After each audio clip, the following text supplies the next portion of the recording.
Okay, moving on to the next segment of today's show, I wanted to talk a little bit about tonight's Thursday night football game between the Tampa Bay Buccaneers and the Chicago Bears, as well as the NFC conference as a whole. And if you guys listened to this show before the season started, you guys know that I was very high on really just the NFC conference as a whole this season.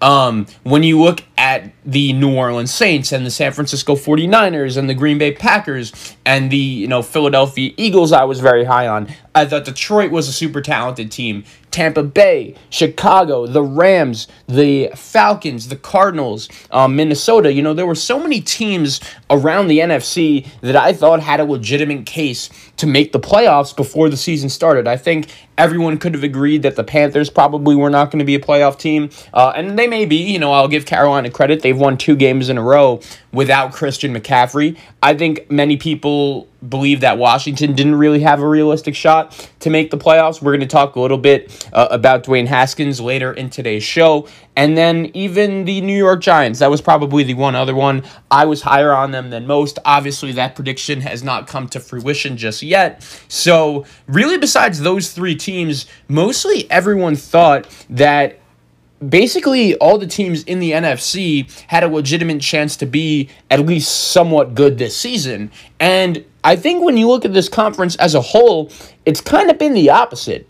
And right now, when you compare how the AFC looks to the NFC, I think in the AFC, we kind of have a better idea of who the real championship contenders are, I think Kansas City, we could all agree, is the front runner right now to not only come out of the AFC, but to repeat as the Super Bowl champions. Baltimore, we know for sure, is in the mix. Buffalo, we know, is going to be in the mix come playoff time. Pittsburgh, I think, is in the mix. New England, Tennessee, many teams like that are all in the mix. And then in the bottom of the AFC, I think we could all agree, the Jets, the Dolphins, the Bengals, the Jaguars, the Broncos, I think I could throw into that category. Really, those teams are out of it. They don't have a realistic shot, as far as I'm concerned, to do anything. But when you look at the NFC and the way it's built right now, and the way, I know it's super early, but the way the playoff picture would look right now, it's pretty fascinating because I think we could all agree the 2 most impressive teams in the NFC so far this season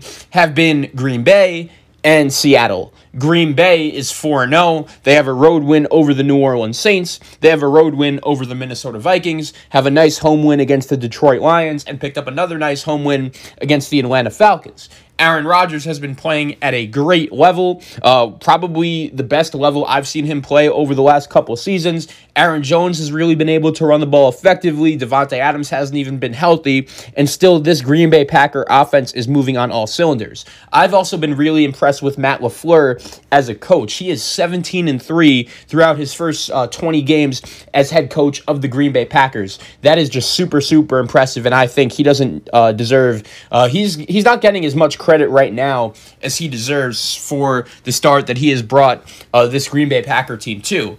I think then you also look at Seattle. Personally, right now, if I were to take Green Bay or Seattle, and keep in mind, I was someone that predicted the Seattle Seahawks to win the Super Bowl in the preseason, I think right now, Green Bay is the better football team just because they're more balanced and just because of their defense. We can all agree that Russell Wilson has had a phenomenal season, but Aaron Rodgers, I think, is right on his tail in terms of who deserves to be the MVP throughout the first 4 weeks. But Seattle, despite their defense, they have one of the 2 best quarterbacks in the league. Russell Wilson is phenomenal, so I would put them at the top of the NFC contender list. But then really after that, I can't tell you with great certainty who I think the 3rd best team in the NFC is.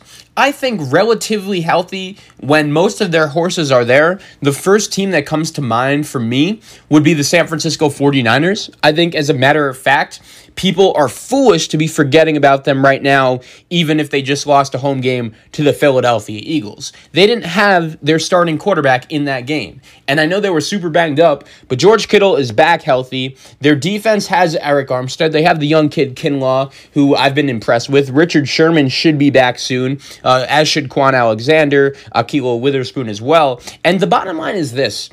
I just believe in Kyle Shanahan as a head coach. I totally understand that a bunch of this 49er team is banged up. I also understand that when you look at the current state of the NFC West, you probably would make the argument that is the best division in football. But I think on Sunday night, we finally saw how important Jimmy Garoppolo is to the San Francisco 49er team.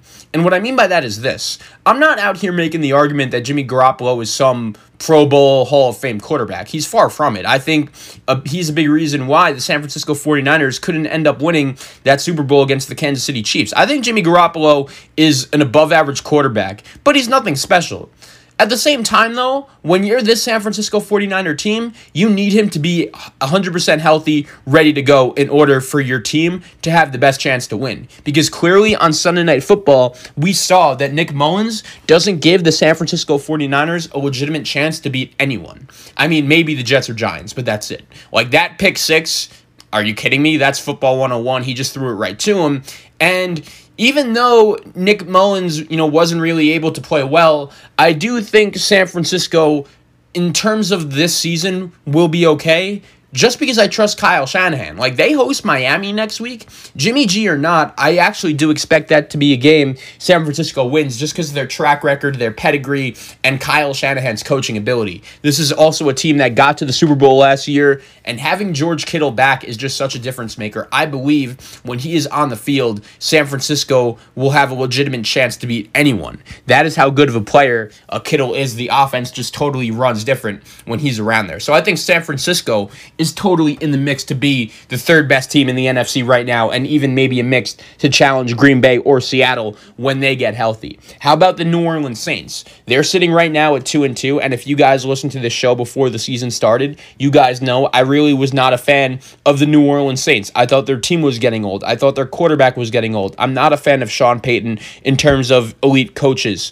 I thought their defense was getting a little up there in age as well, and through the first two games, they're 2-2, which I'll give them credit for. I'll also give them credit for going on the road to Detroit and getting the victory on Sunday. While I know the Detroit Lions are an absolute, abomination of an organization right now, they do have a dynamic offense that could score points. They at least tried to improve their defense in the preseason, and still, even after getting up to a 14-0 lead on the New Orleans Saints, the Saints and Drew Brees and Alvin Kamara were able to fight back and get the job done. My only thing is, I don't see the New Orleans Saints being a realistic Super Bowl contender with Drew Brees as their quarterback.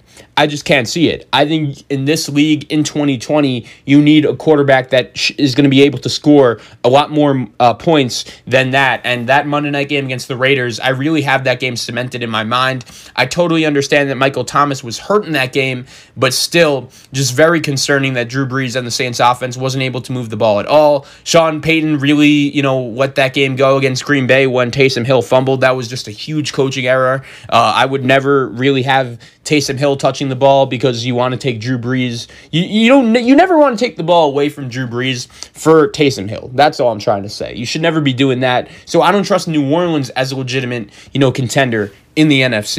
I think as a whole, the NFC West is a really good division. I would call it the best division in football. And I think Arizona and the Rams are both playoff contenders, but I don't know if I'm willing to put them in terms of the top teams in the NFC. The Rams barely beat the New York Giants at home, and until they beat a team other than Dallas or Philly, I'm not really ready to put them, in the category with Seattle, with Green Bay. We'll see how they do in their division games. The one team for me that stands out in this conversation would be the Minnesota Vikings. I know they're only 1-3, but I think I can maybe see them, improving a little bit over these next couple games. And in the NFC, you obviously need to fit all 7, wild card spots up. Even though Minnesota is 1-3, I'm not willing to completely give up on them.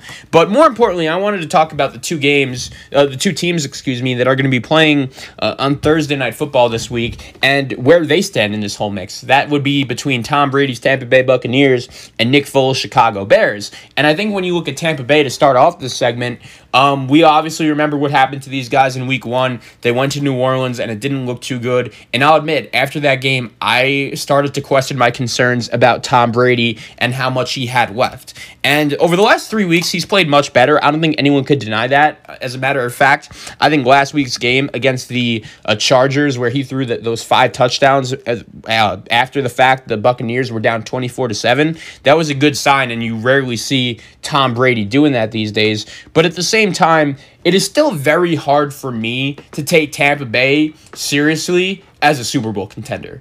And to be honest, I'm actually going to pick the Chicago Bears to beat them at home on Thursday Night Football tonight. And as crazy as that may sound, I know all of you guys are going to be saying, Zach, what are you doing? The Chicago Bears couldn't beat the Indianapolis Colts at home. Do you really think there's a way that this offense, after we just saw how it looked with Nick Foles and those guys, is there any shot that these Bears, are going to be able to get the job done? And I actually think they are. I don't trust Tom Brady's offense to go on the road in a night game to Chicago against that defense and score points. I just don't.